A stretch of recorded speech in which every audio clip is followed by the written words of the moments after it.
देखिए, भगवान सर्वसमर्थ है, सर्वनियंता है, सर्वेश्वर है, सर्वसाक्षी है, होंगे। हमारे किस काम के? हमारे काम के तो तब होंगे ना जब हम पतितों का काम करें। गोपियों को भगवान ने प्रेम दिया, ठीक है भाई, गोपियां अधिकारी नहीं थी, यदि उनको प्रेम दे दिया, अधिकारी को प्रेम देना कोई बड़ी बात नहीं, अनाधिकारी को प्रेम देना ही करुणा है। करुणा तो हम तब माने, दया तो तब माने जब आप पात्रता का विचार ना करें। तो भगवान के सर्वसमर्थ होने से जीव का कोई काम बनने वाला नहीं। जीव का काम तभी बनेगा जब वो सर्वसमर्थ, सर्व दयालु भी होगा। इसीलिए ये सर्वसमर्थ श्री कृष्ण हम पर उन्होंने दया की और सर्वोत्तम दयालु बने। जब वो दयालु बनेंगे तब हम पतित का काम हो सकता है।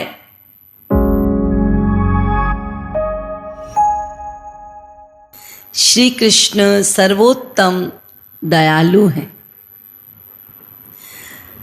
उनके दयालुता की, करुणा की चर्चा हम कर रहे थे और मैंने आपको कुछ कारण बताए उनकी दयालुता के।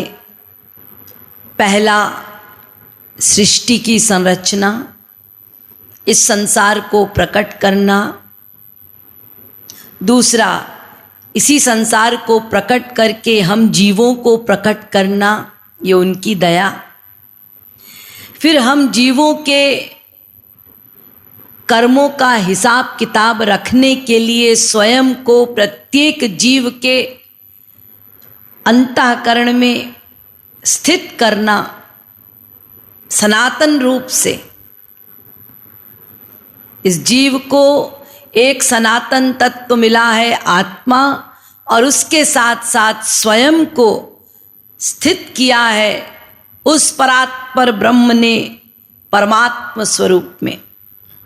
ये उनकी दया है, ताकि परमात्मा बनकर वो चुपचाप बैठकर सखा बनकर हमारे पूर्व जन्मों के कर्मों को भुगवा दें एवं वर्तमान में जो जीव कर्म संपादन करता है उसके संपादित कर्मों को नोट कर लें, उसका हिसाब किताब करें, ताकि न्याय हो और जीवों को तदनुसार फल मिले।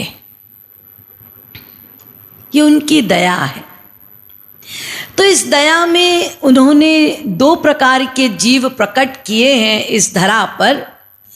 एक जीव हैं जो केवल भोग भोगने के लिए आते हैं, और दूसरे जीव हैं जो कुछ भोग भी भोगते हैं लेकिन कर्म भी करते हैं, वैसे कर्म जिन कर्मों का फल मिलता है। भोग भोगने वाले जो जीव हैं वे भी कर्म तो करते हैं लेकिन वो केवल जीवन निर्वाह के लिए या अपने भोग को भोगने के लिए, कोई नवीन कर्म का अधिकार उन्हें नहीं है। तो जगत में हिसाब है लगभग 84 लाख प्रकार के जीव हैं। मनुष्य को भगवान ने दया करके, करुणा करके ऐसे तत्वों से युक्त किया है जिन तत्वों का सहयोग लेकर हम भगवत प्राप्ति कर सकते हैं, स्वयं भगवान को प्राप्त कर सकते हैं, सदा सदा के लिए अपना उद्धार कर सकते हैं। ये भगवान की बड़ी दया है मनुष्यों पर, क्योंकि इस मनुष्य शरीर में हम दो काम करते हैं। हमारे जीवन में थोड़ा सा दिया गया है भोग भोगने के लिए, प्रारब्ध कर्म। अपने पूरे जीवन काल में उस प्रारब्ध कर्म को हम भोग भी लेते हैं, और उसके साथ साथ हमें दिया गया है क्रियमाण कर्म। अब ये मनुष्य पर निर्भर करता है कि वो चुनाव क्या करता है, अच्छा या बुरा, ये उस पर निर्भर करता है। इसलिए भगवान ने जो तत्व दिए हैं वो तत्व है बुद्धि। बुद्धि में समझ, उसके साथ विवेक, अपनी बुद्धि से एनालिसिस कर सके लॉजिकली। ये लॉजिकल बुद्धि अन्य निंदनीय देह वालों को प्राप्त नहीं है। करने की जरूरत क्या है, वो तो भोग रहे। हमें वर्तमान में नए कर्म करने हैं, समझ होनी चाहिए कि कैसा कर्म करना है।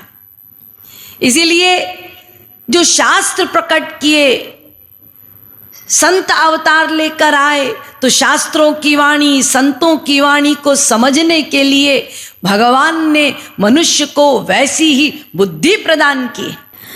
तो ये कृपा है भगवान की। ये अलग बात है कि हम लोग उसको कृपा की दृष्टिकोण से देखते हैं, दया की दृष्टिकोण से देखते हैं और अपना लक्ष्य बड़ा बनाते हैं, या ये सोचते हैं कि हमको हमारे पुरुषार्थ से ये मनुष्य का शरीर मिला है। अब वो हमारी बेवकूफ़ी है। फिर उनकी दया है जीवों के कल्याणार्थ, जीवों को सुख प्रदान करने के लिए वे स्वयं इस धरा पर आते हैं अवतार लेकर। हम बड़े सौभाग्यशाली हैं भारत के लोग कि हमने भारत भूमि पर जन्म लिया है, वो भी मनुष्य शरीर में। ये भारत की ऐसी पावन भूमि है जहां बार बार भगवान का अवतार हुआ है। ये भगवान की दया है ताकि जीव भगवान का नाम, उनका रूप, उनकी लीला, उनके धाम, उनके संत, उनके जन सबको धारण करके चिंतन मनन निधिध्यासन के द्वारा अपने दुष्चित्त को उसका मार्जन कर लें और पवित्र होकर गुरु कृपा से अपने लक्ष्य को प्राप्त कर लें। एक और दया कि भगवान अपना नाम, रूप, लीला आदि अपने मृत्युलोक से गमन के पश्चात उसको सदा के लिए यहाँ धरा पर छोड़ जाते हैं। लेकिन फिर भी वो नाम कैसे लें, किस मार्ग का चयन करें, कौन सा मार्ग हमारे लिए उपयुक्त है, किस मार्ग की सर्वश्रेष्ठता है, कैसे चले इस मार्ग में, ये सारी बातें तो भगवान बताते नहीं। तो उनकी अगली दया ये है कि भगवान इस धरा पर अपने ही निज जन को गुरु रूप में, संत रूप में इस जगत में अवतरित करते हैं। तो संत का इस जगत में आगमन हम साधारण जीवों के कल्याणार्थ, वो संत जो भगवत स्वरूप है, वो संत जो भगवदीय आनंद से ओतप्रोत है, जिसको माया छू भी नहीं सकती, लेकिन अपने आनंद को संकुचित कर वो संत जीव कल्याणार्थ हमारे स्तर पे आकर हमारा कल्याण करते हैं। संत कभी कर्म योगी, तो कभी ज्ञान योगी, तो कभी भक्ति योगी सदा सदा उपस्थित हुए हैं, आगे भी होंगे। जीवों के संस्कार अनुसार किसी को कर्म योगी गुरु मिलते हैं, किसी को ज्ञान योगी गुरु मिलते हैं, किसी को भक्ति योगी गुरु मिलते हैं। जहां भगवान का ये नियम है कि मैं किसी का कल्याण डायरेक्ट नहीं कर सकता, ये उनका कानून नियम, वहीं पर भगवान को चिंता है मैं नहीं कर सकता तो करेगा कौन। तो अपने ही रूप को गुरु रूप में, अर्थात अपनी ही शक्ति, अपने ही तत्व को भेज दिया इस धरा पर, क्योंकि गुरु और भगवान उनमें कोई अंतर नहीं होता।